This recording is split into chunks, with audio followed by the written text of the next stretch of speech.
Yeah, no fuzzy jacket this time. I will start off by just talking about the reason why we're doing this, which is, as you may have read, we're reaching record CO2 levels. Global warming is becoming a serious crisis, and we need to do something about that. But just like with electric cars, where electric cars originally they didn't look good, they had low range, they didn't have good performance, they were like a golf cart, and so people had a real hard time buying electric cars. And I think something similar needs to happen to solar. We really need to make solar panels as appealing as electric cars have become. And the interesting thing is the houses you see around you are all solar houses. I don't know if you know that. Did you notice? Yeah. So we're talking in detail about each of them, but the goal is to have electric or solar roofs that look better than a normal roof, generate electricity, last longer, have better insulation, and actually have an installed cost that is less than a normal roof plus the cost of electricity. So then why would you buy anything else? So we're going to get into the details here. So obviously you saw the chart there. Probably you're familiar with that chart that came from NASA about how we're in vertical climb on CO2 levels. We need to do everything we possibly can to accelerate the transition to sustainable energy. Save us, Elon! So the goal of Tesla, people sometimes think of Tesla as an electric car company, but really the whole purpose of Tesla was to accelerate the advent of sustainable energy. It's not like there was a shortage of car companies in the world. There are plenty of good gasoline car companies, but there weren't good electric cars. That's really what was needed. So there are really three parts to the solution. So we go to what is the future that we want? It consists of a really appealing solar roof, then combine that with storage and with electric cars. So it's an obvious three-part solution. Yeah, three-part solution. Yeah. It's really not that complicated. Now, you need battery packs because the sun does not shine at night. And the point that we're at right now is, in fact, obviously a transition. We're transitioning from day to night. It's dusk. And so what's happening is that the houses are transitioning from the roof generating power to the battery pack, the power wall, producing power. So during the day, you fill up the battery, and then at night, and in dusk and dawn, you use the battery. It's pretty straightforward, really. It's like not that complicated. You need both. But if you have a great solar roof and you have a battery pack in your house and you have an electric car, that's something that scales worldwide. That you can solve the whole energy equation with that. So, yeah. Obviously, next slide, please. So we'd like to introduce the Powerwall 2. This is a big step above the Powerwall 1. It has twice as much energy, more than twice as much power. So it's a 14 kilowatt hour energy storage, 7 kilowatt power output. And just to put that in basic terms, you can take a 4-bedroom house and you can have you can power your fridge, the sockets, and lights for a day. And if you have solar on your house, you can power it indefinitely. Yeah. So that's just with one.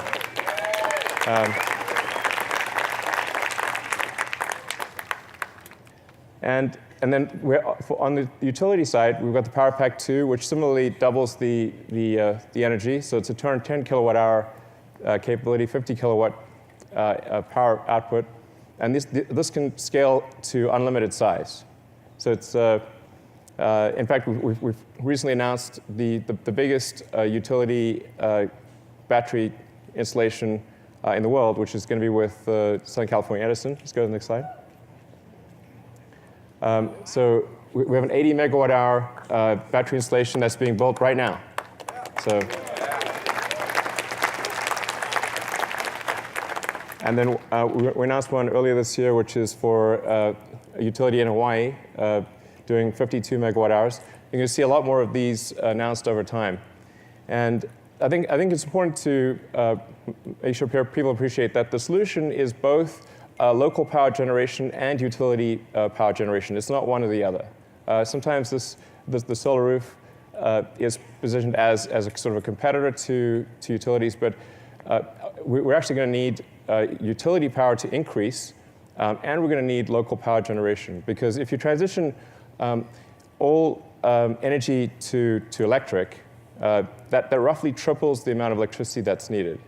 So you need about a third for transport, about a third for heating, and about a third for what we currently use as electricity. So the future is bright for utilities and for local power generation. I would expect it to be roughly a third local power generation, roughly 2/3 utilities. So I think it's a very bright future for utilities and for rooftop. So let's take a look at some of these roofs. As I mentioned earlier, what we're really looking for here is how do we have a solar roof that is better than a normal roof, that looks better, lasts longer, has better insulating effect, and where the cost of roof plus electricity is less than that of a normal roof. Now, this is sort of the integrated future. You've got a electric car, a power wall, and a solar roof. And the key is that it needs to be beautiful, affordable, and seamlessly integrated. And then if all those things are true, why would you go any other direction?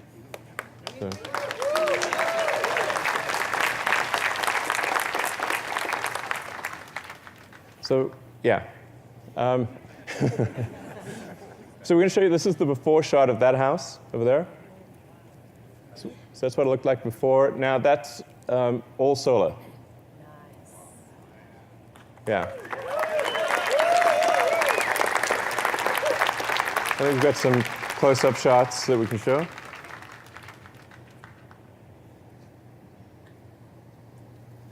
And if you look carefully, you can actually see the solar cells behind the glass.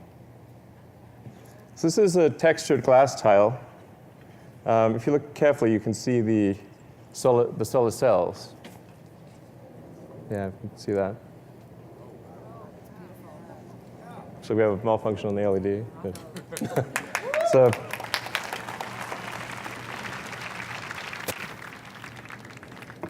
let's take a look at the next house. Right, so that house is also solar, and that's a sort of a style of a French slate, which is one of the hardest things to do. It's considered one of the best roofs you can possibly do as a conventional roof. So we said, well, can we make a French slate roof that's solar that looks as good or better than a conventional French slate roof? And we're able to do that as well. That's done with hydrographic printing. So each tile is unique.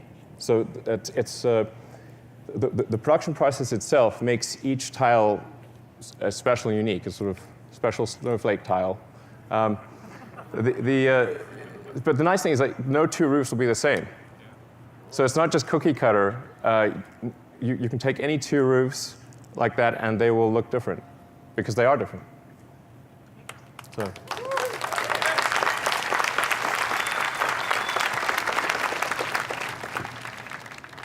This is what the French slate hydrographic looks like. You can see that.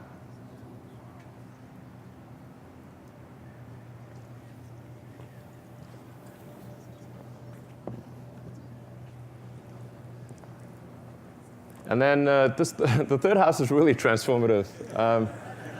Because believe it or not, that's what it looked like before.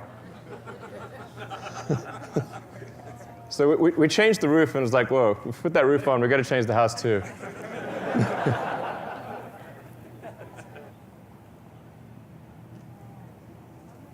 So that tile is more of a modern look.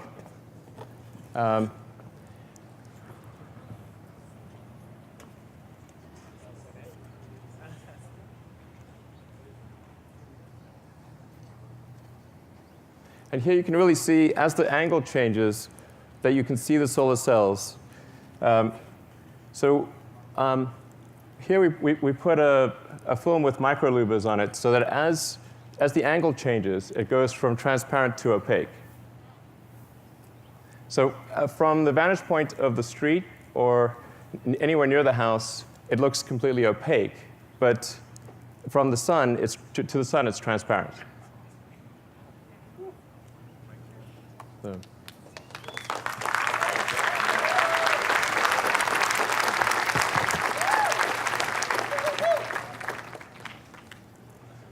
And then probably the most surprising one is the Tuscan glass. So this is also solar panels. But we've put two versions of the Tuscan glass approach. All of the dark tiles have solar panels. So we interleave dark and light, and then the dark ones are the ones with solar panels.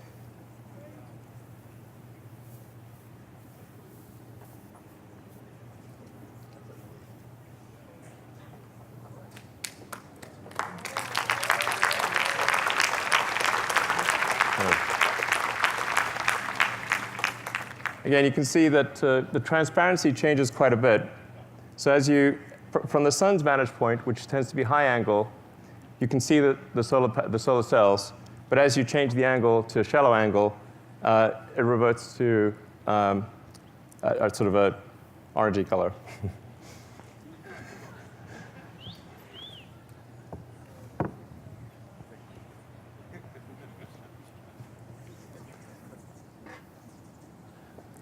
So one of the other advantages of glass is that we can actually make it a lot tougher and last a lot longer than a conventional roof.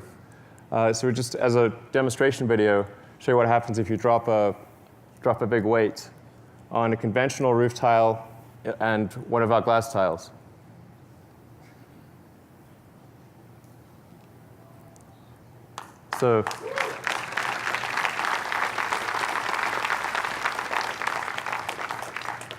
So the solar roof won't just, we want it to look better, last longer, provide better insulation, and cost less, all things considered, than a conventional roof. There's still a huge market for the current solar systems, because if you're building a new house or you're redoing your roof, then this is the way to go.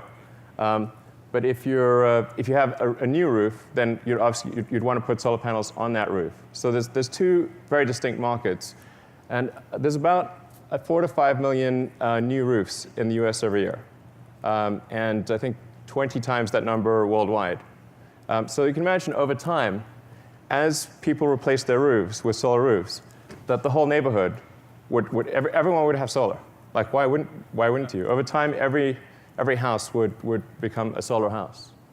And it's a neighborhood where the aesthetics actually get better.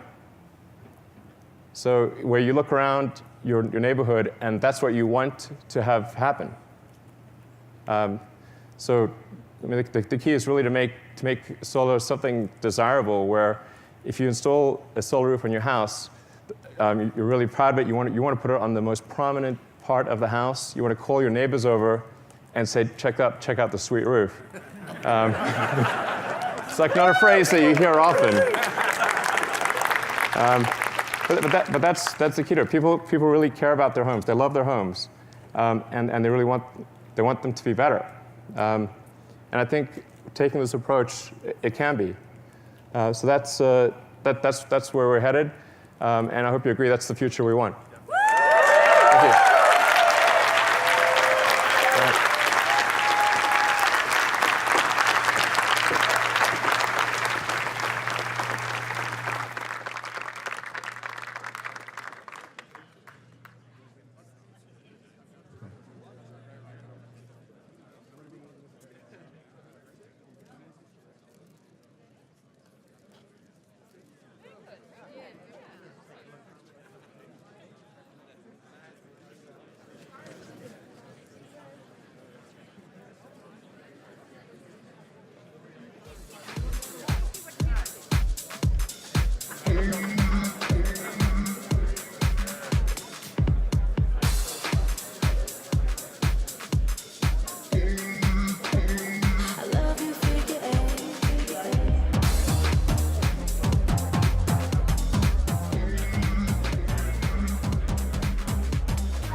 figure eight.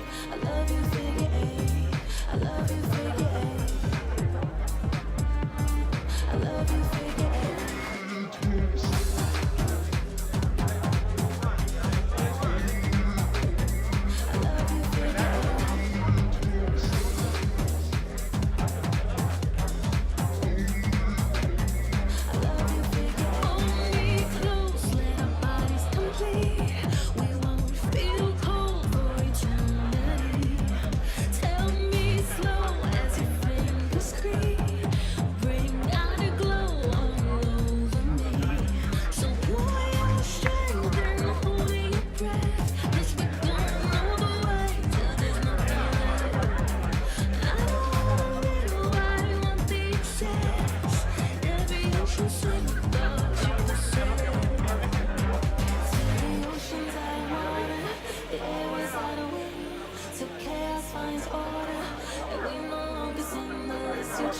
Try harder. I feel it's gonna ache. I love you.